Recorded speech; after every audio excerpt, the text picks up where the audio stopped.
We are concerned over a violation of the norms and international law and the age-old tradition that the heads of state and the government should have been seen targeting now. You see, post-World War II, we all know that these institutions were created to create some international, law and order, and that's why there was a UN Charter. There are certain conventions which we all are supposed to follow, but things are on ground moving very differently, which obviously is worrisome because we believe that the international law must prevail and the convention must be respected. In all these engagements, we had consistently urged that the door to dialogue and diplomacy must not be closed. Pakistan's position has been clear and persistent that all countries must abide by the principles of UN Charter and international law, including respect for the sovereignty and territorial integrity of other states, as well as international humanitarian law. In my latest conversation with Foreign Minister Abbas Arakshi on 28th of February, I have conveyed Pakistan's condemnation of the attacks and called for restraint and diplomacy and dialogue, which he positively responded. But on ground, we are seeing that things are not yet settling or easing out. In the emergency meeting of the UN Security Council held under the agenda the situation in the Middle East, held on 28th of February, Pakistan permanent representative at the UN has also reiterated Pakistan's condemnations of the attack in Iran. I have also spoken with, as I said, different foreign ministers in this regard, and I think I haven't talked to anyone who disagrees that, the dialogue and diplomacy is the only way forward. Not only for this region, but wherever there is any conflict, there are forums available, there are systems in place, post-World War II. So it seems to be a very, very turbulent time in the diplomatic space and diplomatic world, which we all need to work together to bring it back to the original, the agreed principles to move. Pakistan also stands in full solidarity with all our brotherly countries and underscores the need to exercise maximum restraint. That is the message we have been giving to whosoever Prime Minister speaks, whosoever I speak, or whosoever Field Marshal Yasir Munir speaks to his counterparts on the defense side.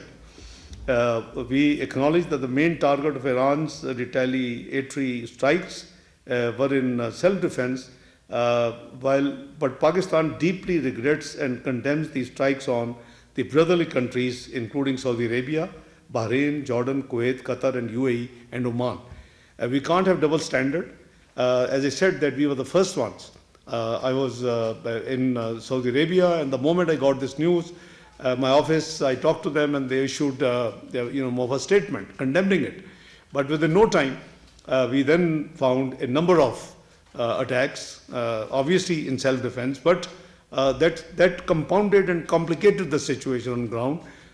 So anyway, they are a sovereign state, and it was their decision. They say that we have not attacked those countries, we have attacked the American base there or their installation there. But there is still no justification because of the panic. See what's the turmoil in the entire region. We are seeing. I myself have to find ways and means to get back to the country, and the entire space in the Gulf states airspace was closed. So Prime Minister of Pakistan has expressed his deep regrets and calls to the leadership of the brotherly countries, as I said, almost all of them, Saudi Arabia, Qatar, UAE, Jordan, Bahrain, one by one, and it has been, requesting to please exercise restraint, don't react, and all this business. This last 72 hours developments are really very, very worrisome. In our outreach at the leadership level, we have called for an immediate halt to escalation through urgent resumption of diplomacy to achieve a peaceful, negotiated resolution to the crisis. Pakistan stands ready to extend our support towards peaceful resolution of outstanding issues. Incidentally, this, if you recall, this last round was in June last year, when again we did our complete efforts. Oman was the mediator, and again Oman is again mediator this time, and the talks in Geneva about a week, 10 days ago were going very positive. So, our effort has been to encourage both the US and Iran to get engaged in dialogue, diplomacy, and resolve the issue. I won't walk you through the entire detail. We are privy to detail of the demands and the responses. We have been encouraging to make it viable, a win-win for both the United States and Iran. And I think we are very close, in counseling both countries on this subject. They were both positive, and they were both forthcoming. You see the actions now, as I said, that Foreign Minister of Oman was absolutely satisfied. So was the authorities of IAEA, whom we met about 10 days ago during our official visit to Austria. So it is puzzling that what necessitated all of a sudden, a decision to attack. Anyway, Gulf countries host obviously millions of Pakistani nationals. We have a huge diaspora in almost in every country. The biggest ones are in Saudi Arabia and in UAE. So, you are already aware that in the attack in Abu Dhabi, unfortunately, one of our Pakistani, national was also martyred in that attack. Our missions in the region remain fully engaged with the diaspora and remain in close contact with local authorities for facilitation, and with our Foreign Office, constant reach out to our missions, and through the missions to the diaspora. We have also, issued advisory giving detail of all the countries and the diaspora, the way they should get in touch. The crisis management unit has been activated in the Foreign Office here, as well as our missions in the entire region. Pakistan have always supported a cessation of hostilities, upholding the international law and principles of the UN Charter, resumptions of diplomacy to find a peaceful and negotiated solution. I would like to briefly share with you that all the efforts to bring peace, in the Middle East, particularly in Gaza, Pakistan has been a contributor in all those efforts, starting from formally and I would say seriously starting from 24th of September last year on the sidelines of UNGA, where 5 Arab countries, Saudi Arabia, UAE, Qatar, Egypt, and Jordan, and 3 Islamic countries, Pakistan, Turkey, and Indonesia. We call it Group of 8 Arab Islamic countries.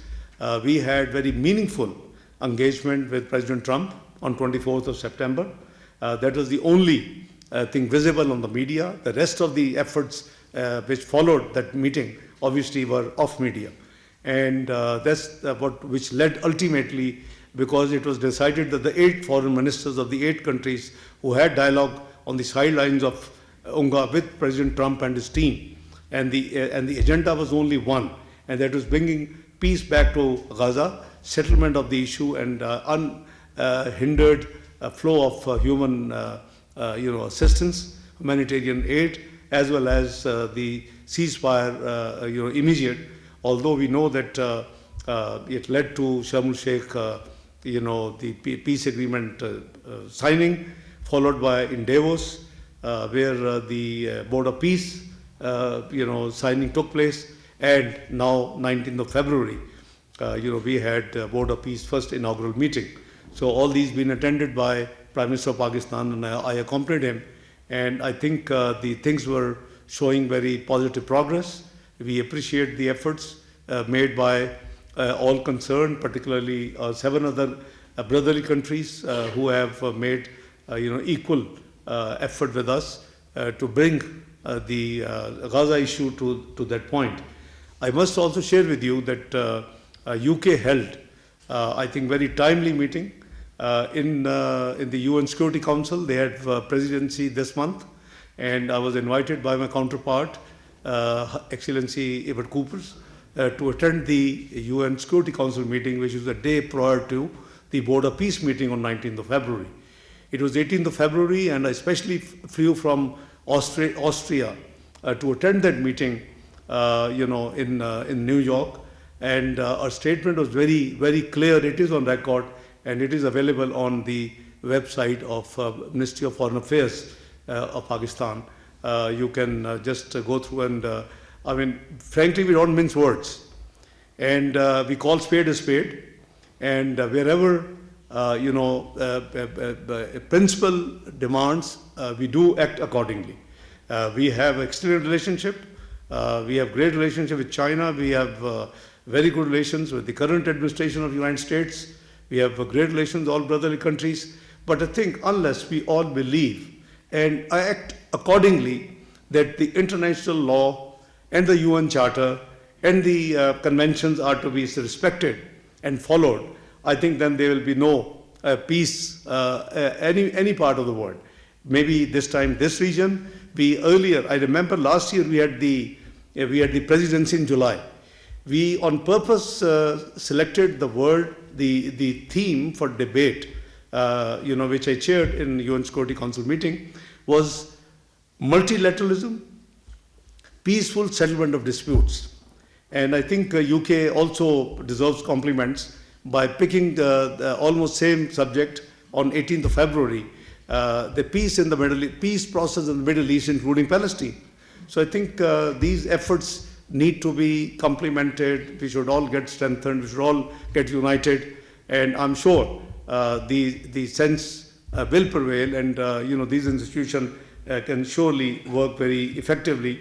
So these are few ideas I just wanted to very frankly, because these are the latest development. As I said, the original idea was the Afghanistan, because there were some queries. The spokesperson of Foreign Office has been keeping everybody updated on weekly briefing. But then, my team asked me that I should also brief and have a sitting with you on Afghanistan. So I think, having talked about the recent last 3-4 days developments, I would now bring you back to Afghanistan, because there have been a number of queries from different missions. So I think I want to clarify our position. We surely want good, friendly relations with all our neighborly countries. And you would recall that last year I made 3 trips to Afghanistan. After 4 years of gap, since the Taliban regime came in power, on 19th of April 2025, I just had a visit of Kabul with very open heart and mind. I discussed with them their economic issues, trade issues, political issues, refugees issues, anything they wish to touch. We were very open. We debated, we discussed, we took decisions, and without losing any time, from their soil, I held a press conference which was viewed both, including Pakistan and Afghanistan. So we didn't stop there. We came back, and we implemented everything we decided and promised with our Afghan friends and with the regime. There had been 2 years earlier, during PDM government, 2022-2023, when I was finance minister, we had been working with them on a railway project, Uzbekistan, Pakistan connectivity through Afghanistan, through Kharlachi. Now that has been in cold storage. As a consequence of my visit of April, they finally agreed to sign the protocol agreement between 3 countries, which was signed in July. That was my second visit in July 2025. And all the 3 foreign ministers were there. We had our transport or railway ministers with us, who signed that agreement, which obviously was the kickoff of this project for the connectivity of Pakistan to the Central Asia, and through Central Asia even to the Europe and China and other parts of the world. So that was a very positive move.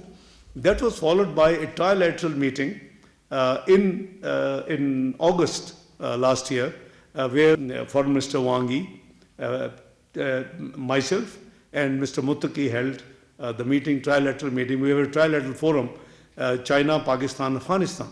And that was again very positive meeting. We had all the best. By the way, in all these meetings, Pakistan ask has been only one from Afghanistan, not a long list of wish list. And that is, please do not allow your soil to be used for terrorism against any neighboring countries, particularly Pakistan. This is the only ask, right in April, July, and August. And unfortunately, that has not been complied with. I know they had issued religious fatwa, but we called it religious, obviously, decree. And there was about 1,000 scholars there. There was the Chief Justice of Afghanistan. There was the Prime Minister of Afghanistan. And they said, we will not allow soil the first time. This was just few months back.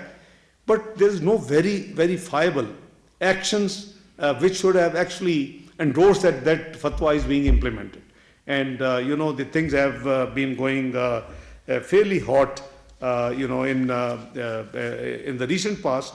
And, we also elevated our diplomatic relations following my 3 visits, to the ambassadorial level, although the regime is not recognized. It was at the desire of our neighborly, friendly country.